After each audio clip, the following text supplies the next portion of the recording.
Jackie, for that warm, unbiased. She wouldn't let me see what she was working on, but she stole all my papers. I have nothing to read. I really want to thank both my co-readers, Bruce and David. You're excellent writers, fantastic readers. When I saw the picture in the Taos News, what came to me is Los Tres Altocacas, which combines my rudimentary Spanish with my rudimentary Yiddish, the 3 old shits. I'm not going to talk like I did the last time because these guys read so much, I just have to try to catch up. The first piece is called The Good Doctor. And any of you who are here in the 70s and 80s, it's going to sound familiar. The name has been changed to protect my children's paltry inheritance. Any other names or that sound like anybody in the past or the present was intended. Prior to my 1976 arrival in Taos, the town's only OB-GYN, let's call him Doctor Number 1, had shot a bullet through his temporal lobe playing West Texas Russian roulette. The next doctor, Number 2 OB, was an elderly man, also from Texas, who was mechanically blessed, but whose ethics were fogged by his bottle and inherent prejudice. One night at 3 a.m., I phoned Doctor Number 2. I had a patient with a transverse arrested labor, when the fetal head gets stuck crosswise at complete dilation.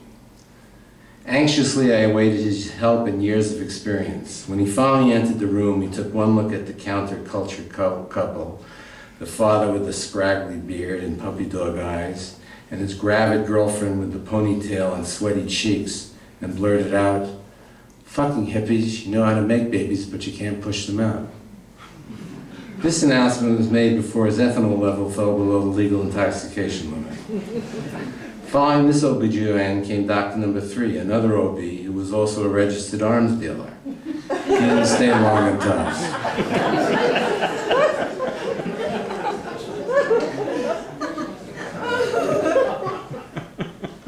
I missed the second page. So much for the here we are. So much for the specialists. Maybe we were better off with our town's old GP practitioner, surgeon, Dr. Al Rosen, who had delivered thousands of Taoseños, as evidenced by the slew of kids named Albert or Alberto. Yeah. There was also a very steep daredevil ski run named for him. He skied to his dying day with an oxygen tank strapped on his back. I once asked him if he wasn't consuming more oxygen carrying the heavy canister than without it. He responded, "It got me into Time magazine." I heard that he once fell skiing and the tank hit him on the head, knocking him unconscious. He always came to the hospital when I needed a C-section, dressed in only a bathrobe over his underwear, and a cigar hung from his mouth. He knew everyone, but remembered no one's name. He'd C-section the baby out in 3 minutes, tell us to close, change his scrubs, slip on the bathrobe, inhale a cigar, and be off like Zorro. Dr. Rosen had heart disease. If he left his phone off the hook, it meant he was having chest pain. Since we couldn't get through, we would be without C-section coverage. We did the best we could. So, when Dr. Munn, Number 4, arrived in 1986, we were delighted. She was young, board certified, dressed appropriately, and looked and acted normal. Women were glad to have another woman as their OB-GYN. At first there were some disturbing rumors, a few complaints from patients, but nothing too dramatic.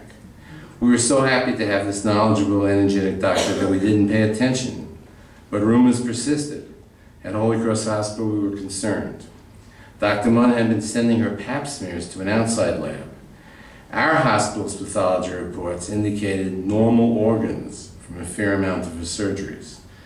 When we questioned her, she told us that her pap smears from the lab she chose showed early cancer or severe dysplasia, a precancerous condition. So we let it go. But normal pathology kept resurfacing on patients whose uterus, cervix, or ovaries were removed. We grew alarmed. We ordered and obtained Dr. Munn's pathology reports.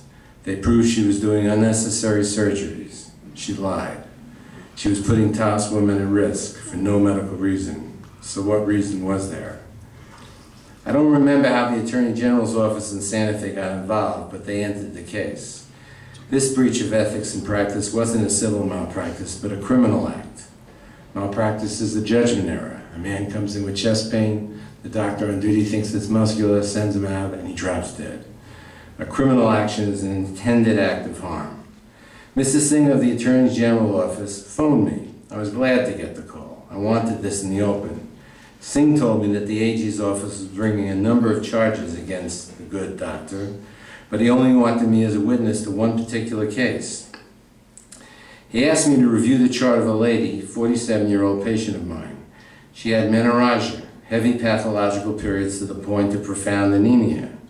I had treated her conservatively, first with hormones, then I transfused her with red blood cells, and finally completed a dilation and curettage of her uterine lining. The D&C was done in the operating room so we could stop her bleeding, but in this case we failed. Therefore, I called Dr. Munn, who performed the hysterectomy and saved the lady's life. Over the phone, I said, Mr. Singh, why in God's name are you reviewing this particular case? This is one of the few cases where she got it right. And this woman did not have insurance, I continued. Munn only operated on indigent patients when it was absolutely necessary, as she did for this woman. Usually she performed her unnecessary surgeries on patients with insurance. There's a good amount of money in that. How large was your D&C patient's uterus, Singh asked. We size uteri according to how large they are when distended by a fetus from 4 to 40 weeks. 6 week size. Are you sure? Yes, I ordered an ultrasound which accurately reports the size. Plus I had sounded the uterus in the operating room, putting a metal rod through the cervical opening until it hit the top of the uterus. But what's the point? I asked impatiently. Dr. Munn did a good job and she saved the lady's life. Don't you get it, Doc? He replied. She lied when she did not have to lie.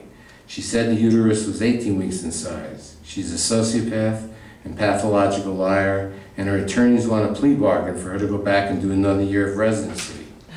She will never be a good doctor. She has the technical skills, but no conscience. We want to protect patients from her in the future. So will you testify? Gladly. 3 days later, the expected call came from Dr. Munn's lawyer. He had a thick East Coast accent, either New York or Jersey, and spoke so quickly that I could barely understand him. I had been out of New York too long. Did you consult Dr. Munn about a 47-year-old patient with menorrhagia and life-threatening anemia? Yes, I said. Did the patient need a hysterectomy? Yes. Did Dr. Munn do a good job? Yes, she did. Fine, we'll pay your fee. He told me the fee was $500. I would have done it for free. It was a long drive to the hearing room in Albuquerque. There I met a lawyer, a little shrimp of a man with a suit he could not button because of his abdominal girth and a familiar arrogance about him. He asked me the same questions before the judge came in, and I accepted check number 1142, payable to me, signed by Dr. Munn. She, the good doctor, was dressed in a blue tailored suit, yellow blouse, and brown high heels. She smiled at me. The judge entered. He was about 60 with receding hair and a strong, quiet voice. He called me as the first witness. The defense lawyer asked the prepared, expected questions. Did you consult Dr. Munn? Yes. Did the patient need a hysterectomy? Yes. Did Dr. Munn complete the operation successfully? Yes. No more questions, Your Honor. Then the office of the Attorney General. How large was the uterus, Singh asked. 6 week size. Are you sure? Yes, I explained how we size uteri. Then why do you think Dr. Munn said it was 18 weeks? I looked across the small hearing room at this sociopath with good hands but no moral compass. She smiled almost seductively. Because she is a liar, sir, I said. Her attorney jumped out of his seat, objecting loudly as if he was on TV. The judge ordered him to sit down and would hold him in contempt. Mr. Singh held strong, explaining that my statement was based on fact. Her attorney persisted, but Singh made sure that my comments stayed on the record. In the middle of the argument, my eyes locked with the defendant, and she mouthed, "Fuck you," to me. Finally, the judge restored order. "Okay, doctor, you can go." I sighed with relief, lightheaded, sweating, my heart beating rapidly. I walked to the door of the courtroom and pulled at the knob, but it would not budge. I tried again. No deal. I stood there blinking, befuddled. The judge and the defense lawyer were arguing another point. Finally, the judge noticed me standing there and blurted, Doctor, that's the closet.